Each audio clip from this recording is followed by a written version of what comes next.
runway 35, clear for takeoff, 352 Tango Delta.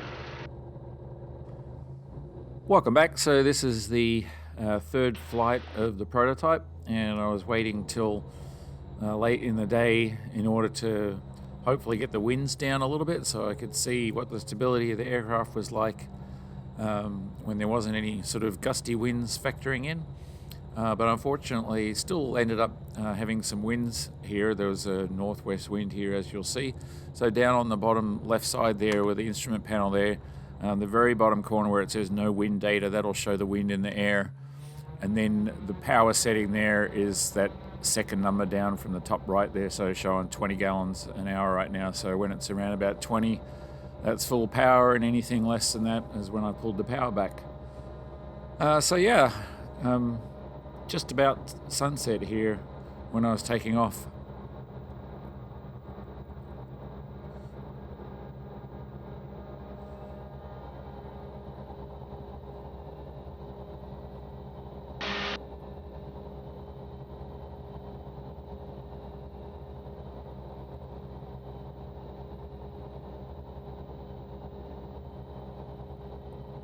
And there you can see the temperatures there coming out of that new intercooler setup.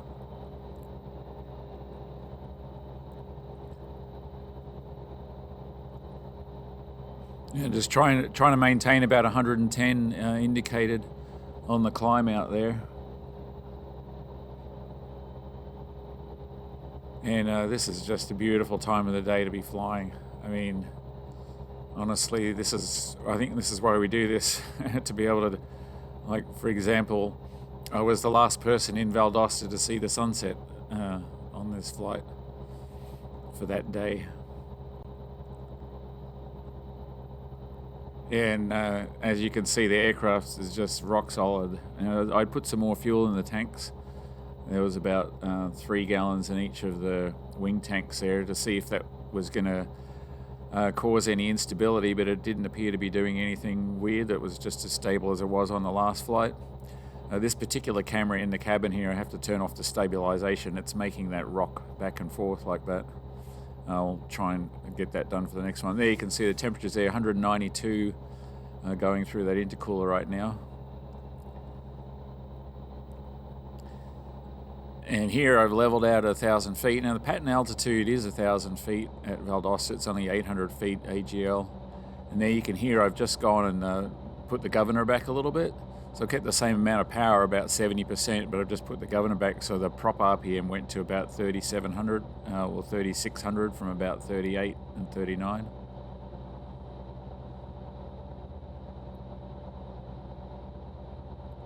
And as you can see, there's about 11 knot wind there from the west, and it was sort of varying a little bit.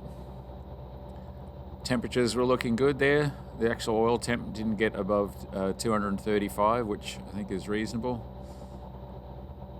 And this is just going to be just a quick trip around the pattern. And yeah, I mean, look at that. It's just beautiful. Perfect evening.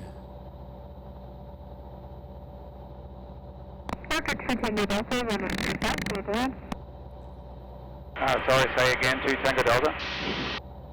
Raptor 2 Tango Delta, runway 35, clear to land. Runway 35, clear to land, 2 Tango Delta. Yeah, I'm still having a little bit of a problem here in the audio from the tower in the headset on the helmet. It doesn't have any noise cancelling, so it's a little bit harder to hear than when I have my Bose headset on.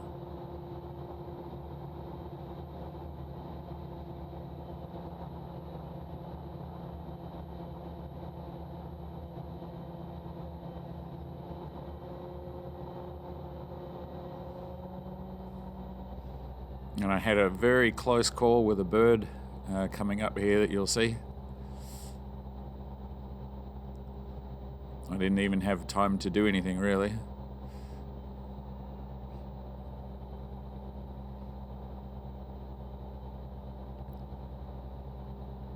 There he goes.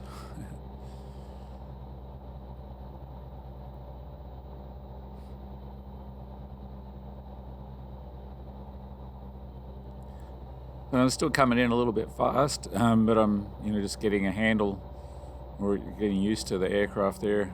A little bit of gusty wind there coming off the trees on final.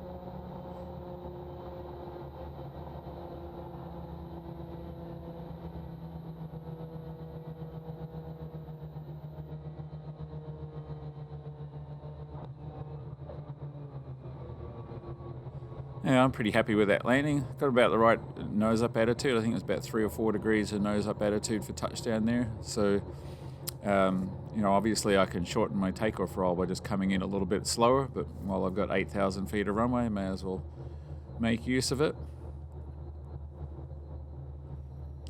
So overall, everything went good there. You can see the temps there. They got to about 207, back down to 201 already.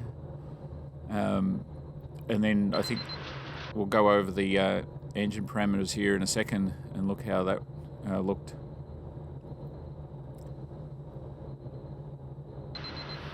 And that's an alarm going off from that temperature gauge again. I need to set the limits on that a little bit higher for the lower temp. So overall, pretty happy with that little flight. I mean, it was short but sweet. And no stability problems with fuel in the tanks there that I could see with it sloshing around. So the next goal is to take the wheel well covers off, and I'll cycle the gear on the ground a few times, and so on the next flight with those covers off.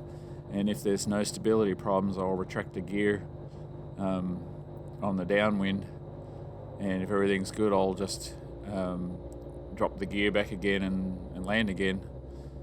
So that'll be the next profile. But let's take a look at the numbers there from the engine really quickly.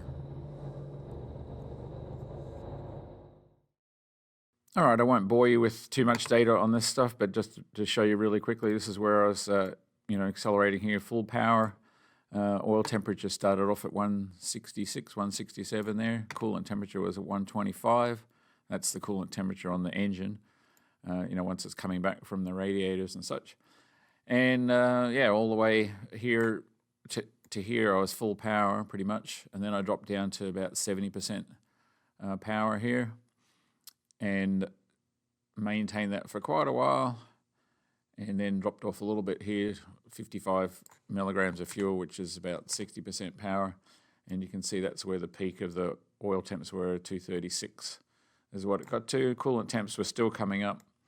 There it was 179, and it peaked at 189. So that's in the engine. So the 207 that I saw on that intercooler, that hot fluid there, or hot coolant there, hadn't was basically cooling down in that intercooler. So I'm actually going to move one of those sensors there so I can get the temperature on the upside of that intercooler after it's cooled it. But there was obviously coolant still in those front tanks that was coming back and keeping the engine coolant temperature down there below 200.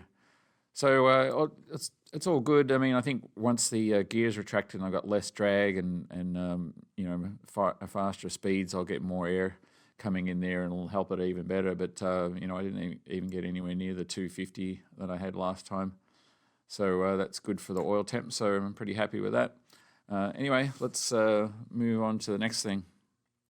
So as I was saying, I think what I'm going to do with this sensor here is I'm going to move this one here, and see I've got the other one at the back there, which is running into the bottom, or close as I can to the bottom of the intercooler back there. So I'm going to move this one and tape it so it's in the top there, and that way I can measure the delta. Now it'll only be 3 inches in between the two, but I'll be able to see how much cooling is happening just in that one little 3-inch sort of gap there, because this is not telling me much anymore, because once you're flying, the temperature here is the same as over there. So I'll do that and we'll see how that goes for the next flight. And as I said, I'm going to take these wheel well covers off here and then put the aircraft back on the blocks and cycle the gear a few times just to make sure everything's working fine, and then try the next flight without those on and see how the stability is, and if everything's stable, then be able to retract the gear in the air. And so after that flight, this is where I had the aileron trim only slightly in there. Just you can see just a little bit of trim I had in there, which was pushing this up just a little bit here. So almost have this thing dialed in, But it turns out I thought about this some more after experimenting with the rudder in the air a little bit. I think if I just dial the 0 point of this rudder in just a little bit here, which I can experiment with later on, because I can, set where 0 is here. I can put it out a little bit if I want. What that ends up doing is basically pushing the wing down. When you do this, creates a little bit of drag, pushes the wing down. Potentially that may be the same as what's happening here in terms of how much effect this is doing. So I could potentially do away with that just by adjusting this, but we'll just stick with this the way it is. So that extra sort of 9 or 10 degrees I added to this has made the difference in terms of keeping this wing down to counter whatever that roll is that I'm getting that's potentially from the torque of the prop. And as I was saying, those extra metal bits there that I added onto the spades there appears to have made a pretty good difference there, because when I was flying the aircraft I didn't have to sort of push so hard on the ailerons on the stick to get the aircraft to roll. So that's definitely made it lighter, and I need to fly a little bit more and see overall how it's feeling, but in general it felt like much more comfortable in terms of how much effort I needed to put in while I was flying, or while I was initiating a roll.